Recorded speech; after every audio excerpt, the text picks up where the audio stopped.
What is going on, guys? It's Dan here, bringing you yet another match review. It's just never. We're just never gonna have any luck, are we? We are going to be the team this season that we look back on and think anything that could go wrong did, and that was this game. Anyway, stick around. We're going to talk all about it.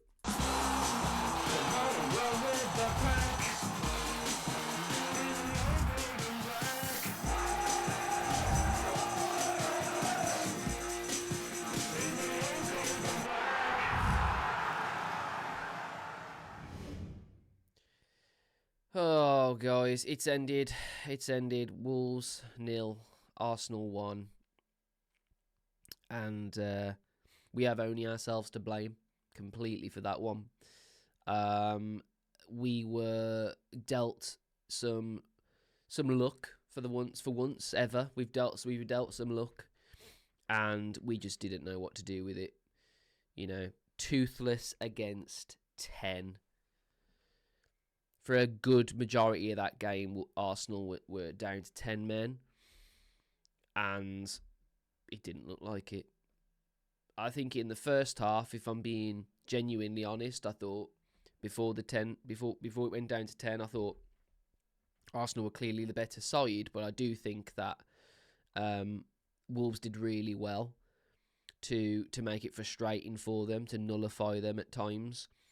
Thought, you know, we looked like we had a bit of a game plan, which was obviously to stretch with our wing backs and cause a little bit of havoc. And we saw that early in the first half when Semedo gets the ball, drives at the team, drives at Arsenal, puts a lovely ball into Sarabia, and unfortunately just couldn't capitalise with his volley. But you know, it was a decent effort, and you could see exactly what was to come from the game if Wolves were to keep the pressure and keep the momentum.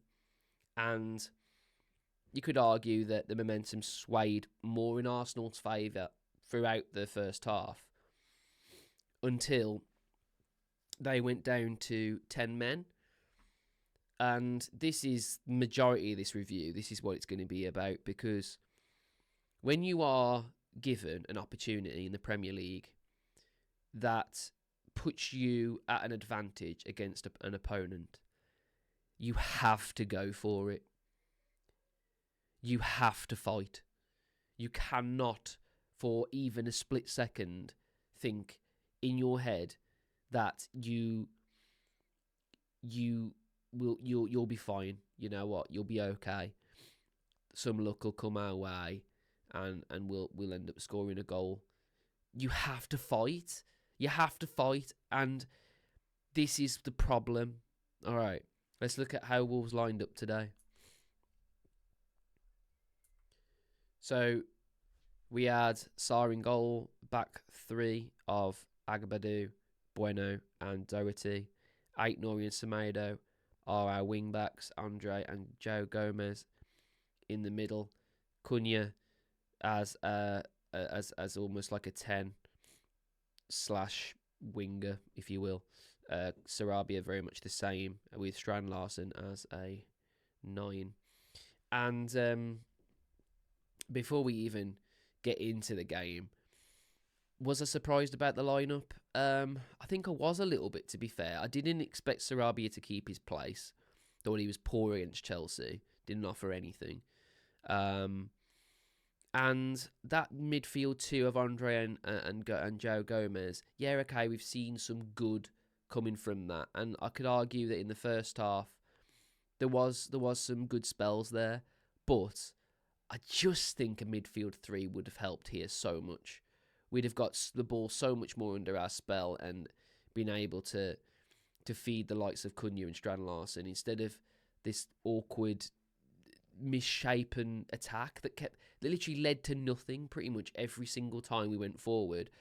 You know, our star player this season's Cunha. Every time he got given the ball, which was clearly the instruction, was to get it to Cunha and see if he can and feed Strand Larsen, you know, or the wing backs marauding forward.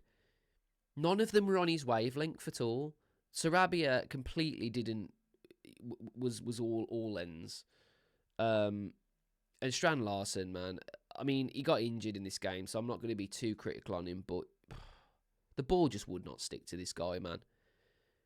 Do you know what I mean? The ball would just not stick to this guy at all, and it was just frustrating. So this whole system that didn't work against Chelsea, it was very surprising to see it also, take on Arsenal. I was very surprised at that. I expected some changes. I expected some formation changes. But Vitor is one of these managers that clearly it's his way or the highway, and I genuinely don't think it worked in an attacking sense at all today. I thought defensively in the first half we were okay. We were shaky, don't get me wrong, but you're going to be against the likes of Arsenal. But it just didn't work. It just didn't work in the first half, really. I mean, we probably deserved to be... It probably deserved to be 0-0. Let's talk about that first half while we get into it, guys. So, in terms of stats, in the first half, it's 50-50% possession.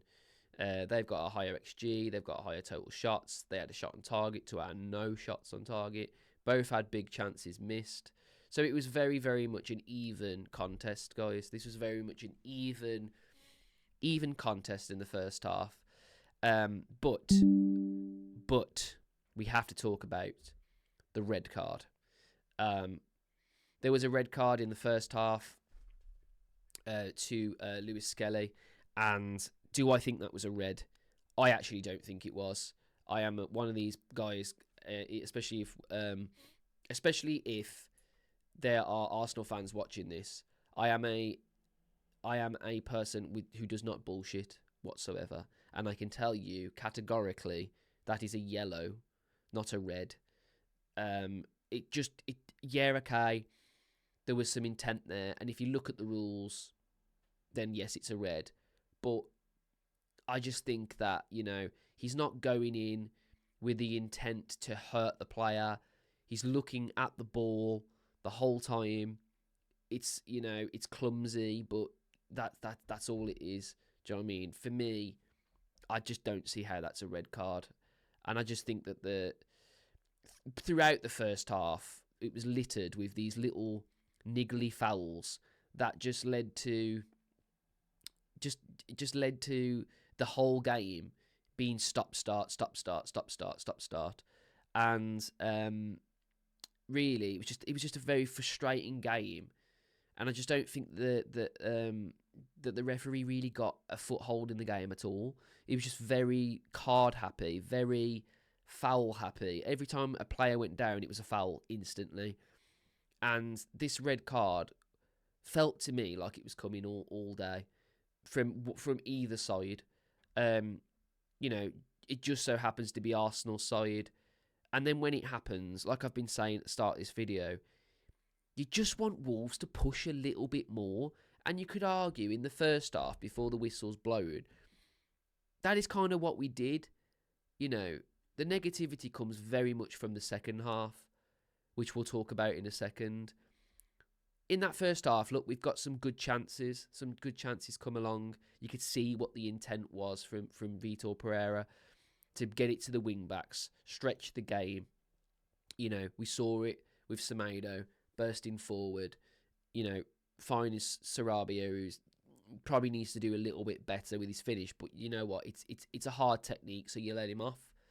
But you could see from the intent, you could see exactly what Vitor Pereira wanted from this Wolves side against Arsenal, and you could see really if the players gelled better in the attacking third, it probably would have paid off. But every single time we started the attack, the players didn't seem like they knew each other at all. There was no fluidity to our attacking play whatsoever.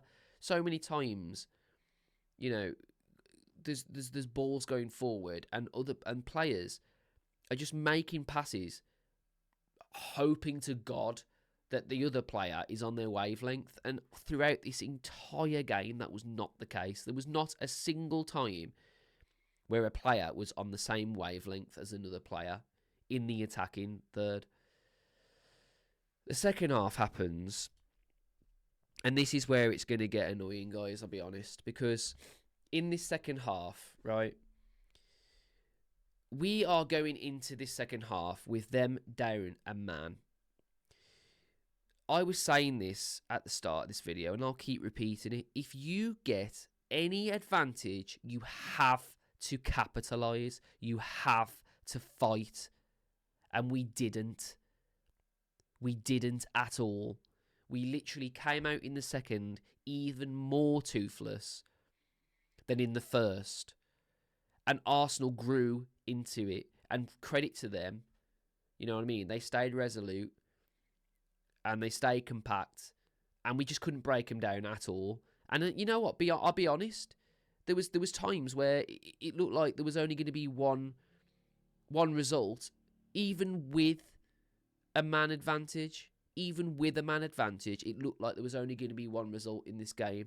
It was the inevitable. Do you know what I mean? We were just waiting for it.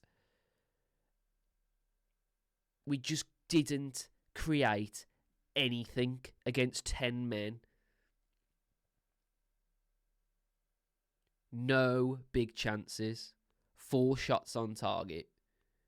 6 total shots. An expected goals 0.26 against 10 men. Not good enough, guys. Not good enough at all. And then you think, you know, you've had a bit of bad luck, but at least you get a point. Do you know what I mean? And you'd have took that point at the start of this game. You'd have absolutely bit their hands off for a point. Especially when you're scrapping down there. Especially when you realise, you know, Ipswich get a heavy defeat to Liverpool. You know, you just think, right, okay, we just get something from the game. And we go again. But it can't happen like that, can it? It can't happen like that. And in the second half, Strand Larsen goes off injured, and an array of players come on. Hwang Yi-chan comes on. You just want Hwang Yi-chan to do well, don't you? You just want him to do well. But he just can't. He's an incompetent player. And I'm done with this, well, you know, you've just got to be nice to him. You've got to be nice to him. He doesn't do the basics right.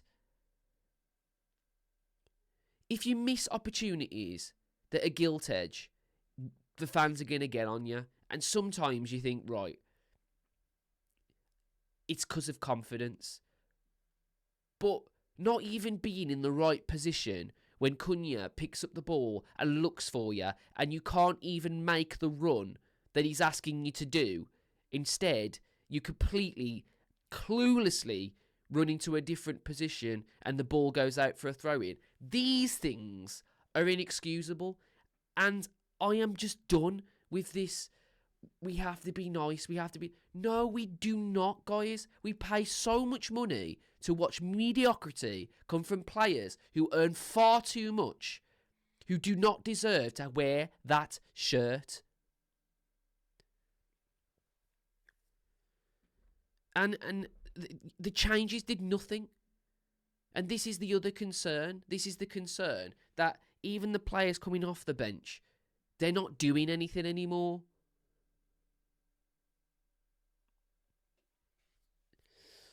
Anyway, that's a side rant. We lose Strand Larsen to an injury, and I'll be honest, I don't think we should be playing him as much as we have been. I think we should have been resting him a lot more than we have been, because it was always going to happen. He was always going to get injured just because of the nature how he plays. He chases every single ball. Yes, okay, he hasn't been great. He hasn't held the ball up, and I'll be honest, I even said to the lads, like, he's been awful recently. But what do you do if a player's awful? You rest him. Why not put Guedes in as the 9 for a little bit and rest him a little bit? And we haven't. So we've let him become injured. through fatigue, through overplaying. So he gets injured. The players that come on are dreadful. And then you just think, let's just grind out this 0-0 now. And João Gomez, who I thought was all right throughout the game, to be fair, broke up play well. Him and Andre both broke up play well, but he showed naivety. In a game where there's been so many opportunities that he really should have been carded for stupid things, kicking the ball away. He kicked the ball away a second time and laughed it off and gave the ball that was on the cone to the ref instead. So he was already dicing with it. He's already seen that the manager's card happy, that he's just going to give fouls away for no reason. But you make him have that choice. And when you foul like that, you leave a foot in. It's a yellow, and arguably that's more of a red than the one that goes against Arsenal. Then the look turns to Arsenal, who have been fantastic at this point, by the way, regardless of being a 10 men and a man down. Then obviously, sense they can smell blood. Now it's an even contest, and they're inevitably going to score, aren't they? Defensive error from Semedo, heads it down and leaves it right into the path of Calafiori. He scores, and it's 1-0 to them. And you could just tell it was going to happen. Like I said earlier, it was inevitable. It was always going to happen. And the frustrating thing is, there was some very good performances out there from Wolves. And I hate to say it, but they've got to be thinking, the players that are putting in good performances, what have we got to do? What more have we got to do?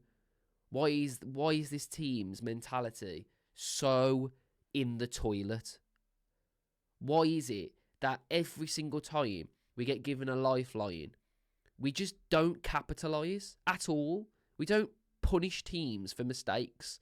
We don't punish teams when we're on the front foot. And it was always going to happen against Arsenal. They were always eventually going to score.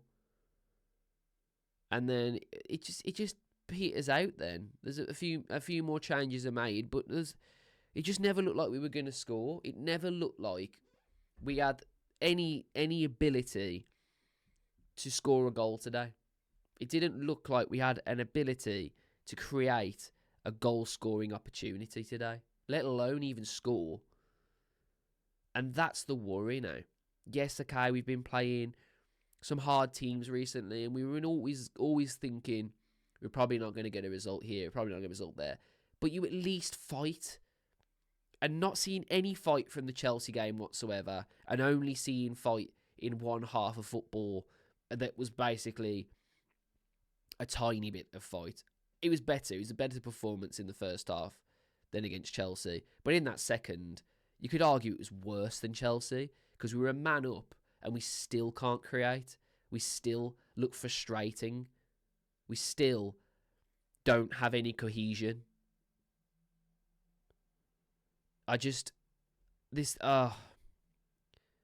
Jeff Shee was there today. So was the big guy. And they've got to spend. They've got to spend, especially with Strand Larsen injured as well. Arguably now we're looking even more weaker. Please, FOSUN, if you have anything about you, you will spend some money on some players and help us out of the shit that we are in. You've got yourself a good manager that has shown you that with a few players, we can start to develop. Look at Agbadu today. We're going to talk about player scores in a minute, but Agbadu has come into this side. He is the first Vitor Pereira player, and he looks absolutely amazing. He looks like a Wolves player. Everyone else look like they're whatever player they want to be in the future at a different club, because they don't look like they want to be at this club anymore. There's arguments for some, but for the quality that I've seen this season from said players, I thought Semedo was really good. I thought Agbadu was really good. You know, Doc's doing his best. Santi was dreadful. João Gomez, apart from the foul, I thought he was okay, and Andre was okay. Hangi Chan, man, was just... There's no point bringing anyone on. Bellegarde, dreadful. At one point, it was like Bambi on ice. Do you know what I mean? The guy literally, he almost tackled himself. He almost injured himself.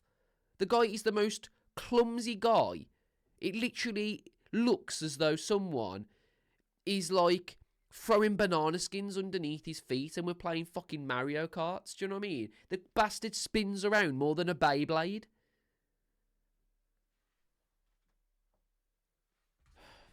Right, we're going to talk about player scores. So Sarr, first half, makes some really good saves. The one he saved against Havertz with his foot when it was point blank range header, cracking save that was. Really, really good save. And yeah, okay, holy crap, when he's got the ball at his feet, mate. I'm booking doctor's appointments for a pacemaker because my heart can't take when he's on the ball. But you know what? Credit to him. He didn't actually make any silly mistakes that were costly. And he did get the ball out of his feet when these things happened. So I can't really say that he doesn't deserve at least a 6 today. Agbadu, he should get a 9. No one got past Agbadu today. I want to look at his actual stats.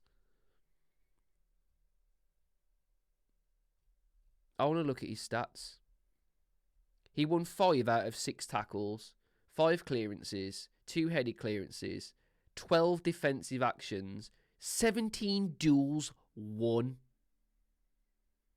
He won 10 out of 11 ground duels. I'm not covering the whole bloody thing. Let's go through that again. Clearances 5, tackles 1 5 out of 6, headed clearances 2, defensive actions 12, recoveries 10. He was dribbled past once. Duels won 17, duels lost 3. Fouls committed 0.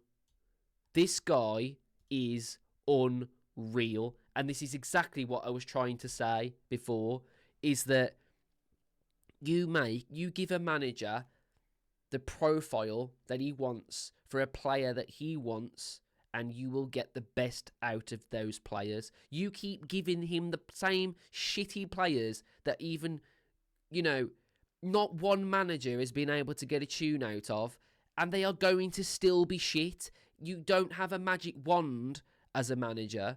You literally are a human being, but you have your own way of playing. That means, FOSUN, you give him the players he wants. Not just one and call it a day. You keep going. Santi Bueno, probably, in my opinion, one of his worst games. He just didn't look confident on the ball. The things that you've liked from Santi Bueno in the past, his distribution and his ball playing was terrible today. Sarr seemed to favour Agbadu and Doherty over him every single time, to a point sometimes he was passing it straight to Andre into the midfield because he was just completely clear of confidence with Santi Bueno. But you know what? He wasn't dreadful. You know what I mean? The people that were dreadful were at the front for a change. Doherty. Still, you know what? I can't believe this guy. He has been the surprise of the season for me. Every single performance, barring Chelsea perhaps, he has been one of Wolves' best players. Gets us out the shit, left, right and centre, and he's not even in his position whatsoever, and he's bailing out Semedo every 5 minutes. Ridiculous. Ait Nouri, I thought he was much better today. much better. Defensively, guys, Ait Nouri, much better today. Okay. 2 secs. I don't know why my camera's just gone up there. That was crazy. So yeah, where was I? So then you've got Ait Nouri. I thought Ait Nouri was great today. You know what I mean? Like, he got forward really well and defended really well. And Semedo at times, especially in the first half, was really good. In the second half, completely died out and was acceptable for their goal.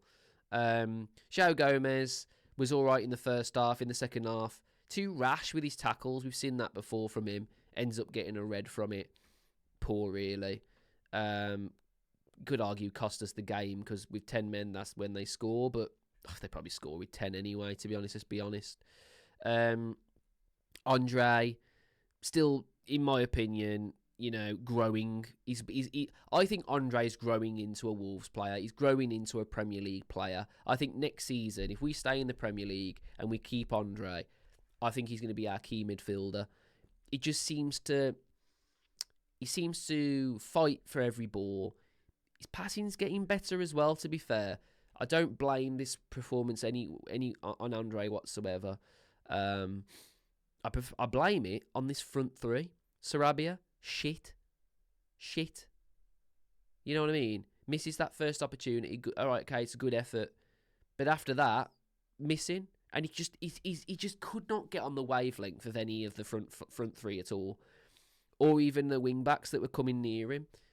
He just seemed to get in the way majority of the time. That's why he was subbed off, I think, because he just got in the way. He's just a frustrating player. Cunha, still not up to his best. If that was, him trying to not perform so that Arsenal didn't buy him, fair play. But I can't. I'm being too nice. Not great. Second half, I think he grew into it a little bit, but ultimately not the qualities that I've seen of Cunha, especially against 10 men. Should have created more, should have done more, but arguably the best of the attackers for sure. Strand Larson, dreadful before he went off, in my opinion. Yeah, okay, he gets injured, he's unlucky. I hope, speedy recovery, hope he comes back. There's been times where he's been criticised and what have you, but he does the hard parts decently well. It's just frustrating, isn't he? He's a frustrating kind of player, really. But then gets injured, so I can't really rate him too much. But based on the performance he did before the injury, not great. And yeah, I mean, let's talk about the substitution, because there's quite a few, wasn't there? Hwang Hee-chan, how he gets a 6.8 is literally beyond me. Listen, I'm going to talk about Hwang Hee-chan a little bit more, okay? Because yes, okay, people will use him as a scapegoat. They will. I get it. But this isn't just me using him as a scapegoat, okay?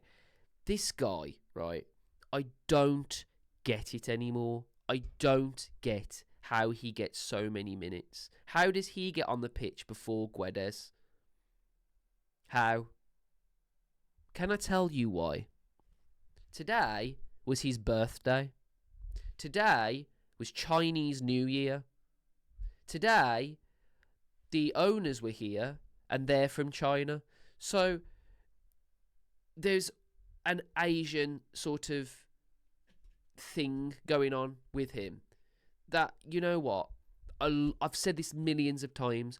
I love the idea of having, fans from across the world come to Molineux.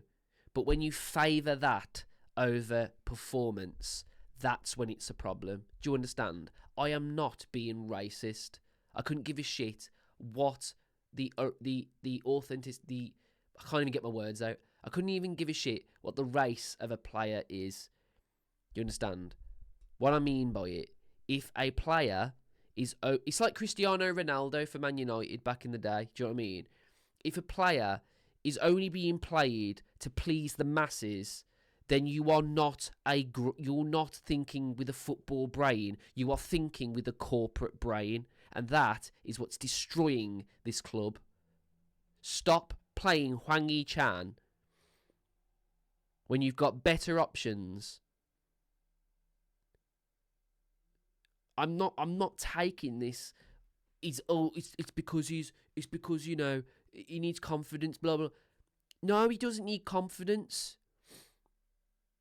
He needs a different team altogether at this point because it's not working. It doesn't work under the system that we've got with this new manager. And I can't even remember the last time it did work. Do you know what I mean? Yes, okay, it worked under Gary O'Neill, but that's probably because we had no one else. We had no one else. And now there's competition in that place. He's inept. He goes to pieces. Oh shit, there's someone better than me. I'm going to hide my head in the sand then and model on Instagram. This is what I mean. Like, I really don't want to have an agenda against players. I really don't. But when you come on and you stink the place up completely, and I don't have excuses for you. I'm sorry. And the same goes. You think I'm like anti Hangi Chan. I am anti players that do not play to the best of their abilities. John Bellegarde, absolutely shite again. Rodrigo Gomez, Tommy Doyle, Guedes, didn't really have time to grow into the game, are coming into the game with at a deficit of 1-0. You can't really fault him. But when you've got a decent chunk of minutes on in front of you, you have to at least do something, and you can't just dance around like a shit ballerina. You can't just act like you really give a shit, but actually don't put any effort in and probably didn't progress. I don't think either of those players progressed the ball once. Cunha was literally screaming at Hwang Hee-chan today at one point because he just was never on his wavelength whatsoever. He has the worst football brain in the whole of our side. Anyway, that's my agenda done because I can't wait for the comments. I've got an agenda against Hwang Hee-chan. When a player plays like that, I've got an agenda against them. It doesn't matter of the player. It matters how they play. And there's too many of people in this team right now that are not showing qualities that they are capable of. When you're up against good opposition, I get it. I absolutely get it. I would have taken a point today. But when you can't even break down 10 men and have a decent shot, I just feel like we're just done. I can't see a way out of this, guys. I really can't.